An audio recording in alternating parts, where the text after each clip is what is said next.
Hello बच्चों। आज हम स्टार्ट करेंगे चैप्टर 6 वाटर एब्जॉर्प्शन एंड एसेंटोक्सिक। देखो, इस चैप्टर में तीन मेन कंटेंट है। पहला वाटर एब्जॉर्प्शन और इट्स ऑर्गन।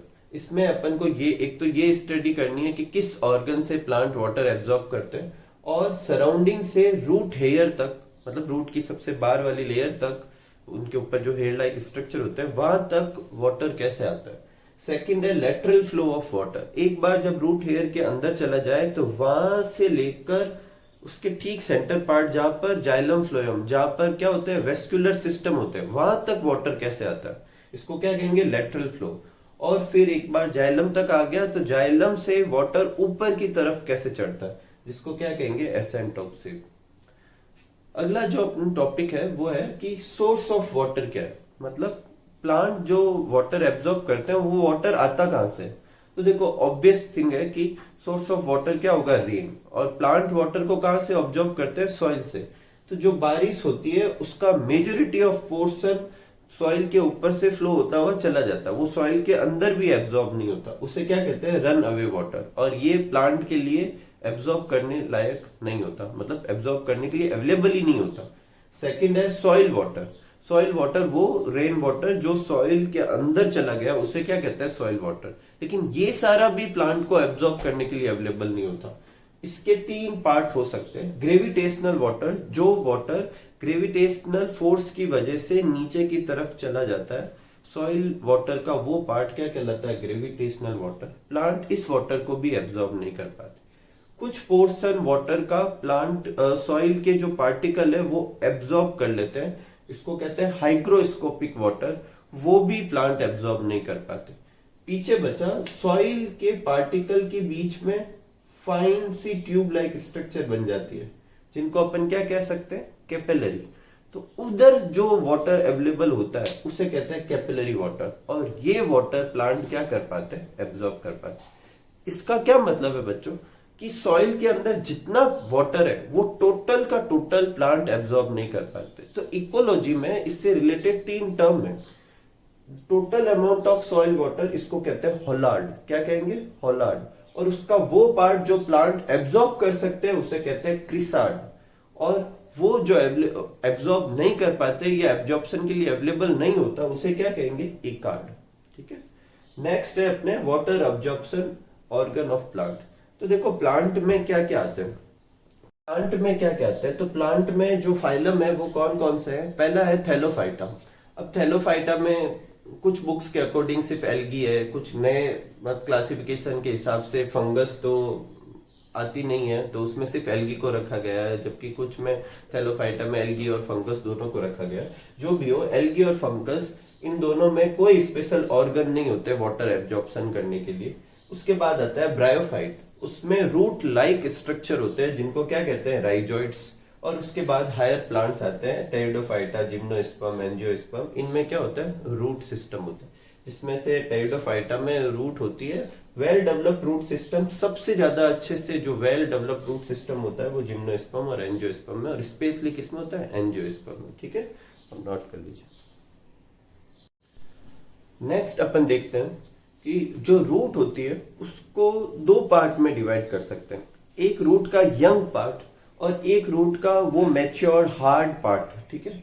तो जो रूट का यंग पार्ट होता है वो वाटर एब्जॉर्प्शन के लिए मॉडिफाइड होता है, वहां से वाटर एब्जॉर्ब होता है। अगर अपन इस तरीके से क्लासिफाई करें कि रूट का आगे वाला पार्ट यंग पार्ट है और पीछे वाला hard rigid part matured part है, तो यंग पार्ट से क्या होता है, वाटर एब्जॉर्प्शन। जो मैच्योर्ड पार्ट होता है, जो एकदम हार्ड हो गया है, वो सुबेराइज और लिग्निफिकेशन की वजह से, सुबेराइजेशन और लिग्निफिकेशन की वजह से एकदम सेल जो होती है उसकी वाटर के लिए कैसी हो जाती है, इम्परमेबल हो जाती है, और वहां से फिर अब वाटर एब्जॉर्प्शन नहीं हो सकता। उसका काम है प्लांट को स्ट्रेंथ प्रोवाइड करवाना, क्योंकि देखो रूट के दो फंक्शन होते हैं, वाटर एब्जॉर्प्शन साथ में एंकरिंग।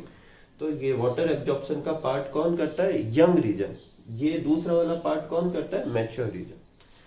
ये जो नीचे यहाँ पर जो ये अपन ने जो एरिया बना रखे हैं, डिफरेंट रीजन बना रखे हैं, ये यंग रीजन के हैं। ठीक है, इसमें मैच्योर रीजन का कोई पार्ट नहीं। हालांकि एक रीजन इसका है रीजन ऑफ मैच्योरेशन, लेकिन वो इस रीजन का स्टार्टिंग पॉइंट है। इसे आप अच्छे से माइंड में क्लियर रखें। तो देखो, जो रूट का एपेक्स होता है उसको अपन 4 रीजन में डिवाइड कर सकते हैं। सबसे पहला जो होता है रूट कैप, वो कवर करता है रीजन ऑफ सेल डिवीजन की। इस रीजन की जो सेल होती है, रीजन ऑफ सेल डिवीजन की, उसकी सेल मेरिस्टेमेटिक होने की वजह से क्या कर सकती है, डिवाइड कर सकती है और नई सेल प्रोड्यूस कर सकती है। क्योंकि ये रीजन बहुत इंपॉर्टेंट है, ये फ्रिक्शन से या किसी भी वजह से कट ना जाए, इसलिए इसके ऊपर एक प्रोटेक्टिंग कवरिंग होती है जिसको क्या कहते हैं, रूट कैप। इस रीजन के जस्ट ऊपर वाली जो रीजन है, वहां की सेल जो होती है अभी अभी वो क्या करती है, मतलब डिवीजन की एबिलिटी खो देती है। उसकी वजह से वो साइज में, लेंथ में ग्रो करती है, इसलिए इसको क्या कहते हैं, रीजन ऑफ इलोंगेशन। बुक में ये दे रखा है कि रीजन ऑफ इलोंगेशन से रूट हेयर निकलते हैं, जो गलत है। रीजन ऑफ इलोंगेशन से रूट हेयर नहीं निकलते।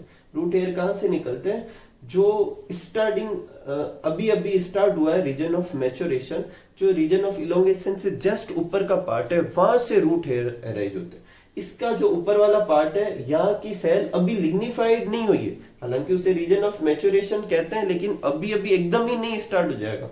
तो इसकी जो सेल है, वो सेल जो होती है वो सेल डिफरेंशिएशन करने लगती है। सेल डिफरेंशिएशन का मतलब अभी तक सारी सेल एक जैसी थी, अब अलग अलग सेल अपने अपने हिसाब से अलग अलग फंक्शन परफॉर्म करेगी।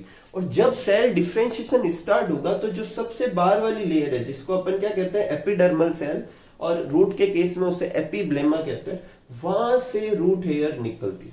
ठीक है, तो ये डायग्राम है और इसमें कौन कौन से रीजन होते हैं। सबसे पहला है रूट कैप, जो प्रोटेक्टिंग कवरिंग है, ग्रोइंग टिप्स को प्रोटेक्ट करने का काम करती है। रीजन ऑफ मेरिस्टेमेटिक, जो सेल डिवीजन करवाती है। इसमें कौन सी सेल होती है, मेरिस्टेमेटिक सेल होती है, ये ग्रोथ के लिए रिस्पॉन्सिबल है। मेनली तो ग्रोथ के लिए इलोंगेशन भी रिस्पॉन्सिबल होता है, क्योंकि उसमें भी लेंथ इंक्रीज होने से ग्रोथ होती है, लेकिन नई सेल बनने के हिसाब से ग्रोथ देखी जाए तो वो कौन, रीजन ऑफ मेरिस्टेम। इसको रीजन ऑफ सेल डिवीजन भी कह सकते हैं।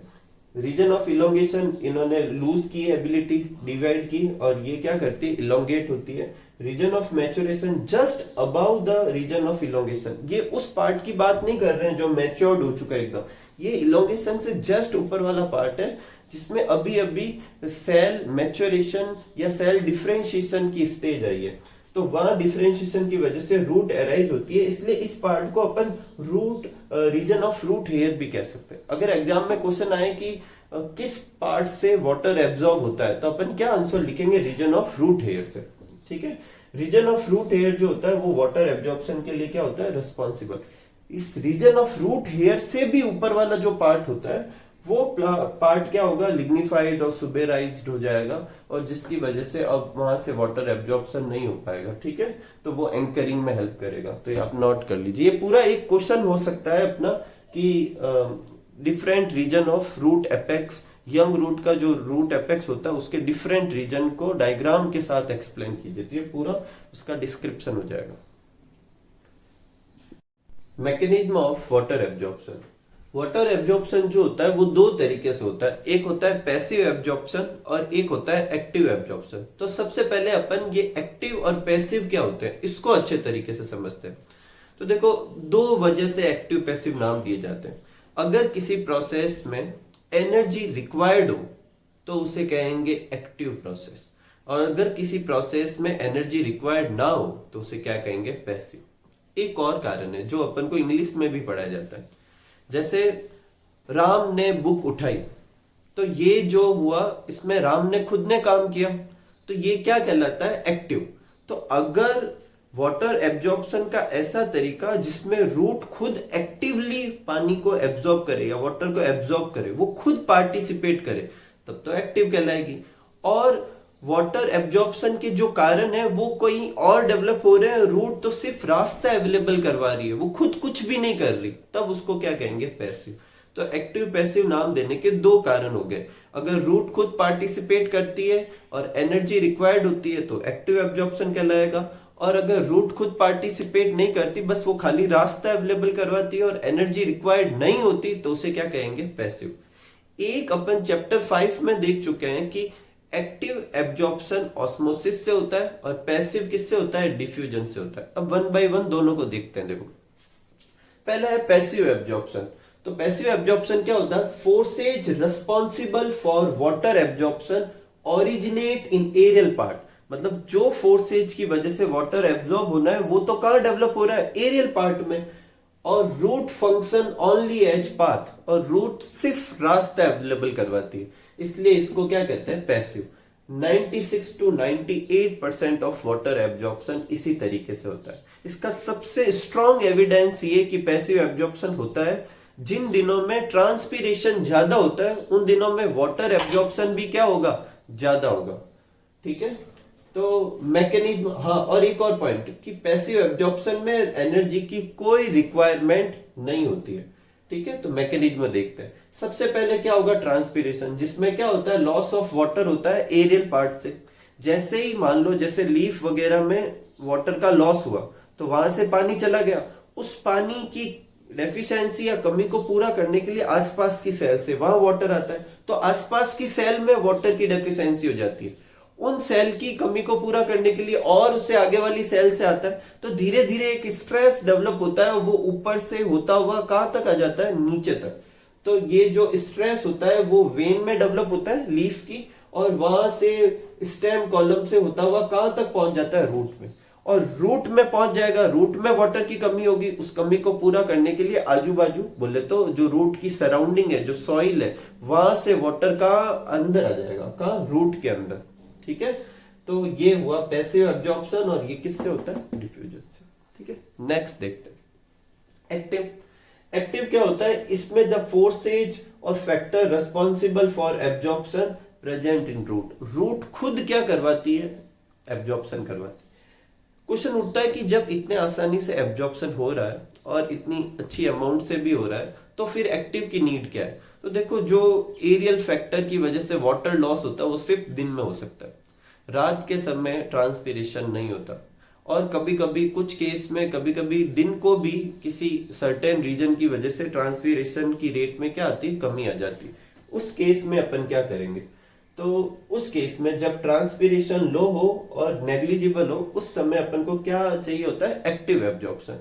ये 2 to 4% वाटर एब्जॉर्प्शन होता है, इसमें एनर्जी क्या होती है, रिक्वायर्ड। ऐसे केस में क्या करती है, रूट जो होती है वो रूट के जो ऐसी सेल जो सॉइल के जस्ट पास में, उन सेल में रूट क्या करती है, सॉल्यूट की कंसंट्रेशन बढ़ा देती है। अब सॉल्यूट की कंसंट्रेशन बढ़ाने के लिए वो एनर्जी को यूज करती है, और एनर्जी यूज करने के बाद वाटर जो होता है वो बाहर से कहा आ जाता है अंदर। और एक और तरीका क्या हो सकता है कि वो वाटर को एक्टिवली भी एब्जॉर्ब कर सकती है एनर्जी देके। इन दोनों तरीके से वो एनर्जी एक्सपेंस करके वाटर को क्या करती है, एब्जॉर्ब करती है। और ये एब्जॉर्प्शन जो होता है वो किससे होता है, ऑस्मोसिस से। इस वाले एब्जॉर्प्शन के लिए एनर्जी रिक्वायर्ड होती है जो एटीपी के फॉर्म में होती है, और इस वाले के लिए एनर्जी रिक्वायर्ड नहीं होती। ठीक है, तो ये अच्छे से नोट कर लीजिए। इस तरीके से इस वीडियो का ये पार्ट फर्स्ट कंप्लीट होता है। आप अच्छे से समझे इसको, ये बहुत ही छोटा और अच्छा सा चैप्टर है, बड़े आसानी से हो जाएगा। ठीक है, तो थैंक यू फॉर वॉचिंग।